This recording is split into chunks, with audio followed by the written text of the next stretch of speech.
Hello, Assalamualaikum warahmatullahi wabarakatuh. Welcome back with me, Mr. Sam, in our videos for English learnings to all my students in the third year. Baik, anak kami sekalian, kita jumpa lagi dalam video pembelajaran kita. Pada kali ini, ya seperti video-video sebelumnya di semester genap ini, kita masih menyambung tentang pembelajaran kita masalah penggunaan atau pemahaman teks. Ya, sudah ada 3 video yang kita lewati dan ini adalah video terakhir yang keempat untuk materi kita masalah factual report atau descriptive text. Ya, di sini adalah di slide pertama ini ada Bapak Word. Ini adalah tujuan pembelajaran kita. Ya, dan apa yang akan kita pelajari adalah masalah grammar. So, many students think that learning grammar in English is very difficult, but exactly it's not so difficult. And what grammar that we want to discuss in this video is about a clause. Okay, we were talking about clause more because some students they don't get what they say, what talking about a clause.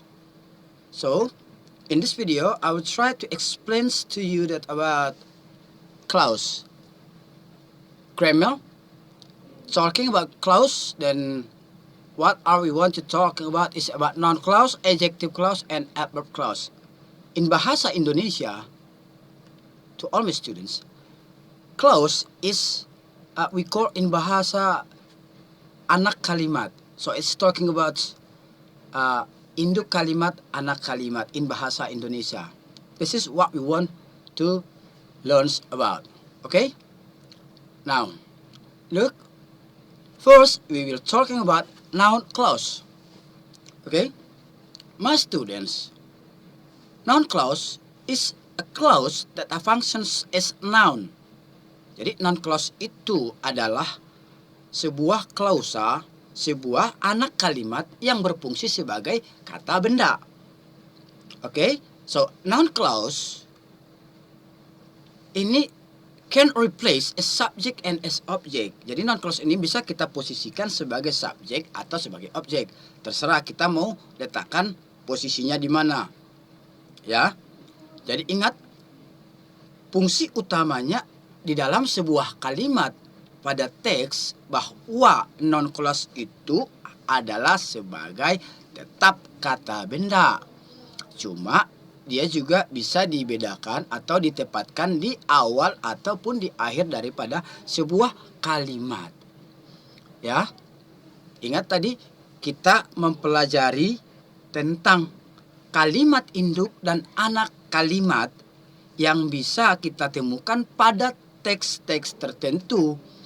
Baik dalam teks deskriptif seperti caption text, prosedur teks, factual report, report writings, ya, dan teks-teks lain itu bisa kita temukan beberapa klausa atau noun clause seperti ini.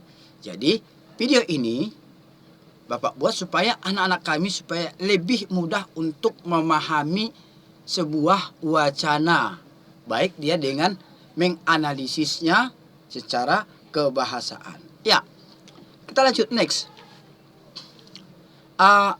Noun clause that use conjunctions. Ya, noun clause itu menggunakan kata conjunction. Jadi kata conjunction yang kita pakai di sini adalah, give attention, perhatikan, what, why, where, who, whom, how, that, and it. Jadi ingat, ini 5W ditambah 1H, that dan if ini posisinya atau fungsinya di sini sebagai kata sambung. Jangan nanti anak-anak kami sekalian menganggap ini sebagai kata tanya. Jadi perhatikan, what, why itu berfungsi sebagai kata tanya pada kalimat bila kita posisikan sebagai subjek dan menggunakan interrogative questions, menggunakan tanda tanya. Barulah dia bisa berfungsi sebagai kalimat tanya. Sedangkan pada posisi pembahasan kita untuk kalimat non-clause yang 5W tambah 1H ini, the function is not for equations, but this is as conjunctions. Okay? Next, non-clause is divided into part. The first is clause and the other is subclause. Okay? What is clause? What is subclause? Clause is subject plus verb and subclause is conjunction plus subject plus verb. Jadi klausa, induk kalimat, subjek tambah verb, anak kalimat itu menggunakan conjunction. Artinya apa? Conjunctions that we use for the sentence is when we mix the subclause. It means not for the clause. Look at here. Jadi conjunction yang kita pakai itu kepada anak kalimat, bukan pada induk kalimat. Oke? Ingat, conjunction yang akan kita pakai itu fungsinya digunakan untuk anak kalimat, bukan pada posisi induk kalimat. Kenapa? Karena induk kalimat ini sudah bisa berdiri sendiri. Artinya apa?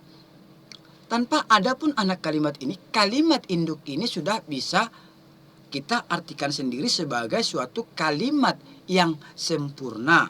Sedangkan anak kalimat ini bukanlah kalimat yang sempurna. Ya, jadi anak kalimat ini berfungsi untuk memperjelas, mempertegas, to explain induk kalimat. Oke? Ya. Next. Lihat. Tadi Bapak bilang kalau clause itu terbagi dua. Yang pertama bisa posisi as subject. Yang kedua bisa posisi sebagai objek. Nah, anak kami sekalian, pada slide ini Bapak akan coba menerangkan lebih jauh lagi dengan melalui contoh. Jadi perhatikan slide-nya. Bagus-bagus, kita akan baca bersama.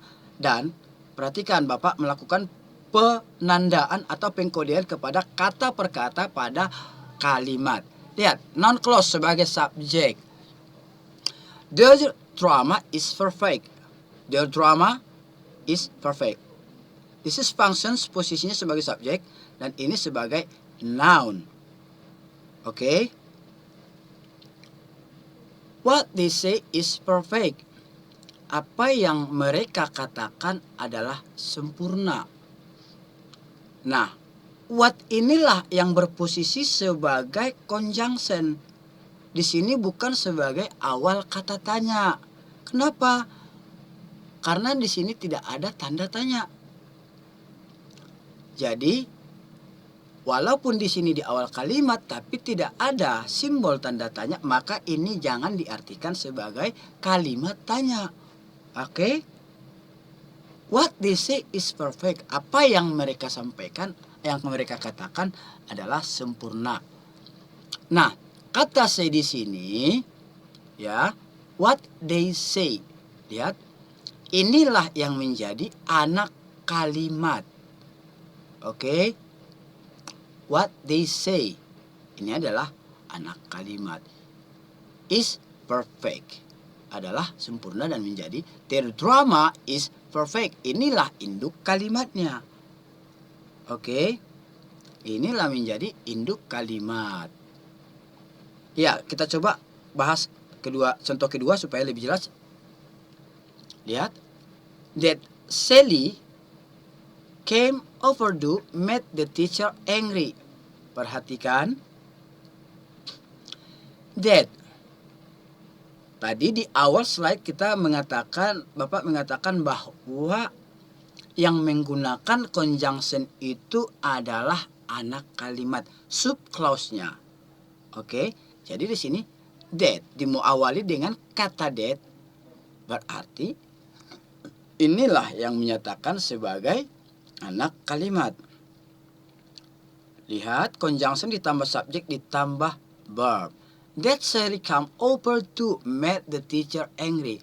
Kalaupun seandainya came over to ini tidak ada, ya, dan kata D-nya tidak ada, makanya kita buat dulu ini. Sally made the teacher angry. Oke, Sally made the teacher angry. Sally membuat guru marah.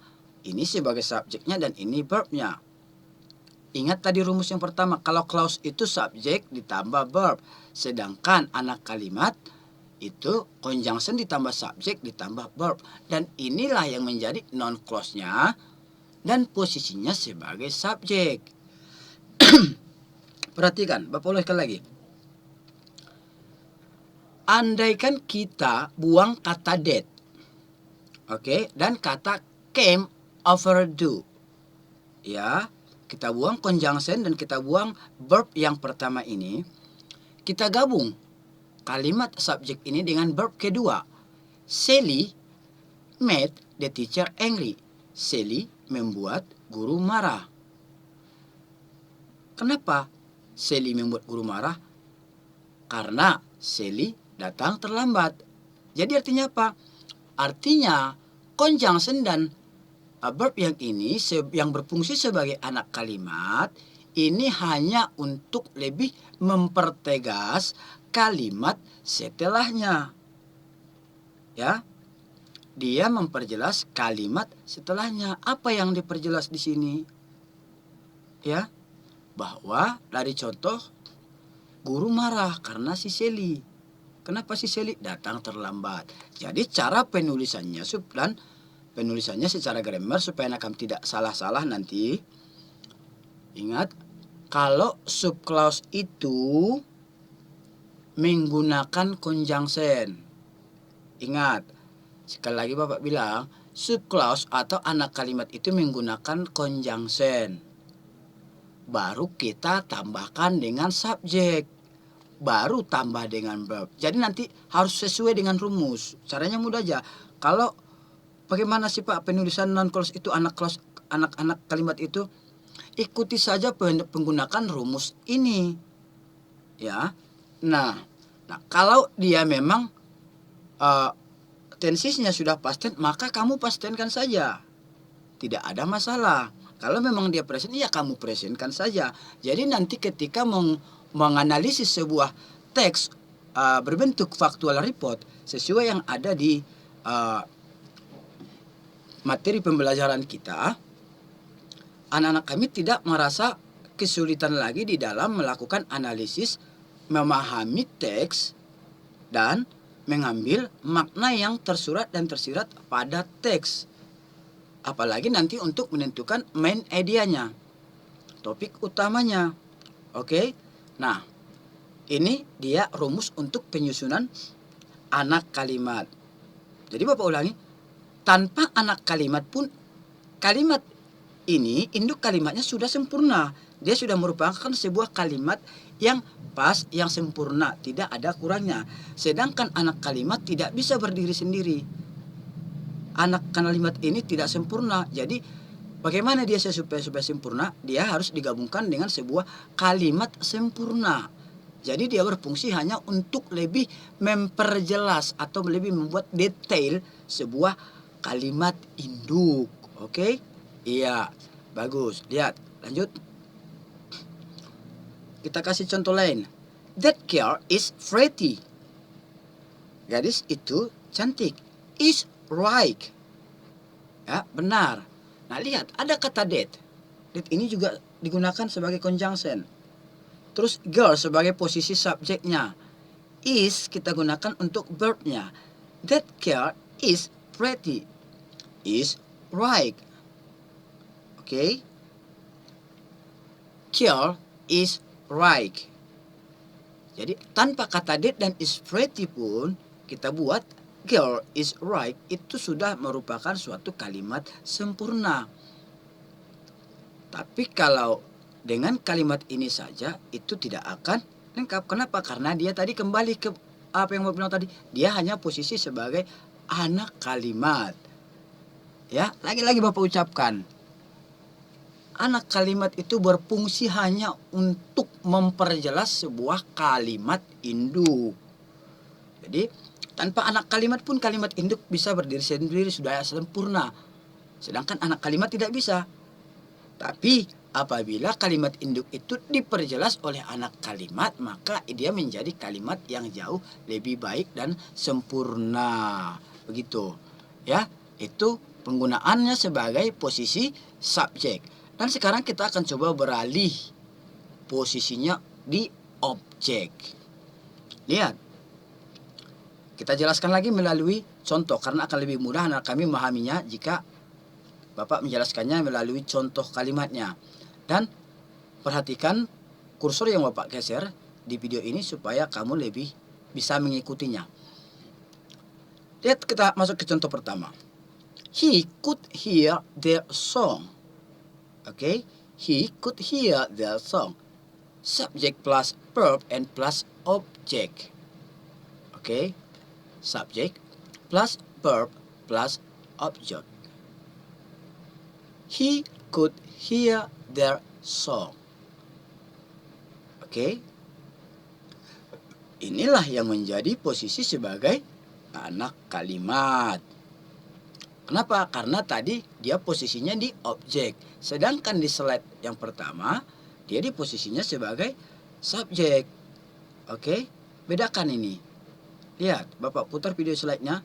Ini sebagai posisi subjek dan ini di posisi objek. Oke, kita lanjut lagi. We next to the other example. We don't know where they lives. We don't know where they lives. Kami tidak tahu di mana dia tinggal. Nah, ini tadi yang Bapak bilang lagi kepada anak kami sekalian. Ada kata where di sini. Ingat, ini posisi sebagai conjunction bukan untuk kalimat tanya.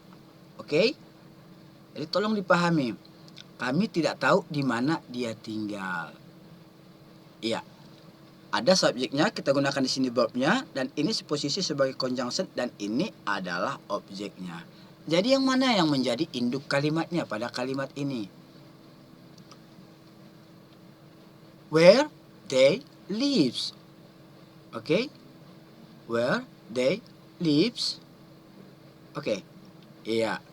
Nah, lanjut. He thinks that I'm smart. Dia pikir saya pintar.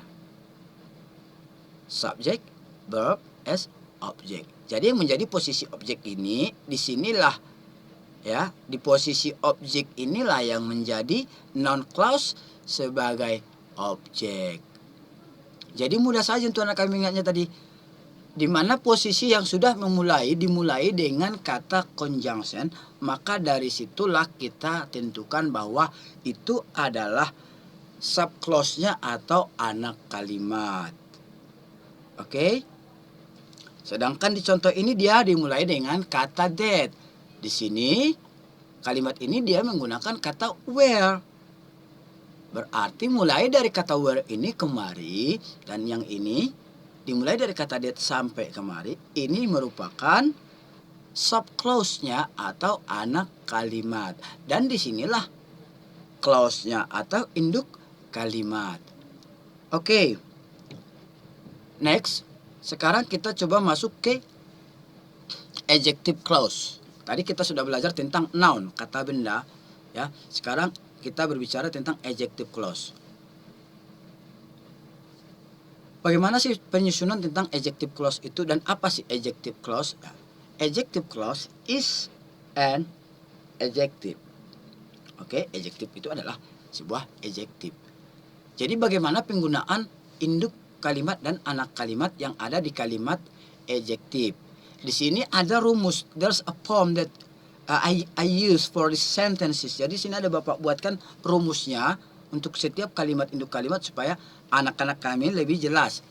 Lihat. Cara pertama untuk menentukan adjective clause itu adalah dengan menggunakan kata who. Ya. Dengan kata who ditambah dengan verb. Oke. Who ditambah dengan verb. Dan satu hal yang terpenting buat anak-anak kami, tolong jangan diartikan ini who ini siapa. Oke. Posisi di sini who adalah sebagai conjunction dan bukan sebagai kata tanya. Jadi artinya bukan siapa, tapi yang. Kita artikannya sebagai kata sambung, yang. Oke, in bahasa Indonesia, di bahasa Indonesia. Kita posisikan ke bahasa Inggris. Perhatikan melalui contoh ini. The nurse, okay, the nurse who wears a necklace is my girlfriend. Ya, the nurse is my girlfriend. Kita ulangi. The nurse who wears a necklace is my girlfriend. The nurse is my girlfriend. Artinya bagaimana? Lihat, kita kembalikan sesuai dengan rumus. Ingat, ini adalah rumus untuk anak kalimat. Ya, rumus untuk anak kalimat atau adjective clause-nya. Who ditambah verb. Oke. Nah, pada kalimat ini di mana yang menggunakan who? Ada di tengah-tengah kalimat. Di antara kalimat induk. Jadi seandainya anak kalimat ini kita hapus, kita buang, ya, dia menjadi the nurse is my girlfriend, perawat itu adalah pacar saya. Kalimat ini sudah lengkap. Nah, karena adanya adjective clause untuk membuat sebuah kalimat lebih perfect, lebih sempurna, kita gunakan clause. Lihat, the nurse who wears a necklace is my girlfriend. Perawat yang menggunakan atau yang memakai kalung adalah pacar saya. Perawat yang memakai sebuah kalung adalah pacar saya. Andaikan kata yang memakai kalung ini kita buang, bagaimana dengan kalimatnya? Tetap bagus, tetap sempurna. The nurse is my girlfriend. Dia masih tetap sesuai dengan SPOK-nya. Perawat itu adalah pacar saya. Dia kembali kepada kalimat simple present tense, masih sesuai dengan tataan bahasa. Kalau seandainya anak kalimat ini saja yang kita berdirikan, who wears a necklace? Jadi ini kembali ke bentuk tanya, siapa yang memakai sebuah kalung? Siapa yang menggunakan kalung? Berarti ini berfungsi sebagai kalimat tanya. Ya.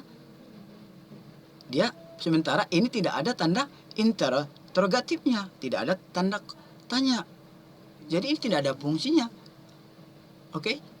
Jadi ketika adjective clause itu kita posisikan di antara sebuah kalimat atau induk kalimat, maka fungsinya lagi-lagi sebagai kalimat adjektif, kalimat kata sifat untuk memperjelas sebuah kalimat adjektif.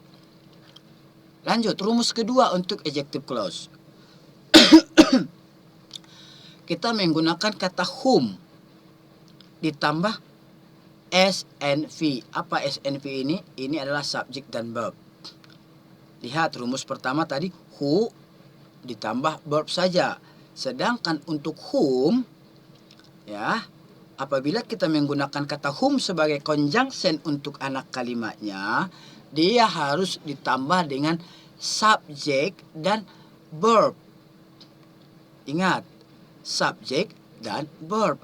Kalau who, dia hanya verb saja. Whom, dia menggunakan subject dan verb. Oke, nah kita masuk ke contoh dulu. The teachers whom you meet in the bank is my uncle. Guru yang kamu jumpai di bank itu adalah paman saya.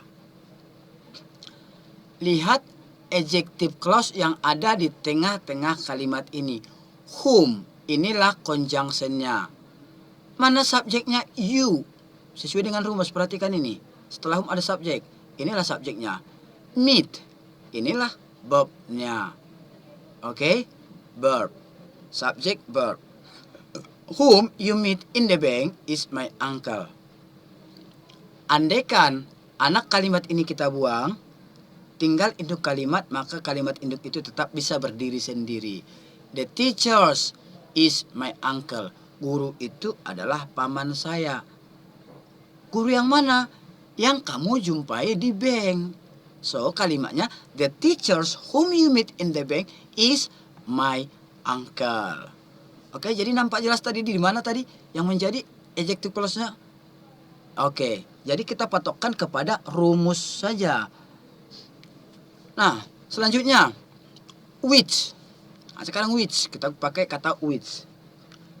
Kalau menggunakan kata which sebagai conjunction-nya untuk anak kalimat, setelah itu kita harus menggunakan kata kerja lagi dan subject dan verb. Ya, subject dan verb. Kalau who tadi hanya dengan kata kerja. Kalau whom kita harus menggunakan subject, baru kita pakai kata kerja. Sedangkan untuk yang ketiga, untuk which, kita pakai verb, ya, dan juga subject verb. Lihat contoh ini. The house which has much color is mine. Rumah yang mana memiliki banyak warna adalah punya saya. Rumah yang mempunyai banyak warna adalah rumah saya.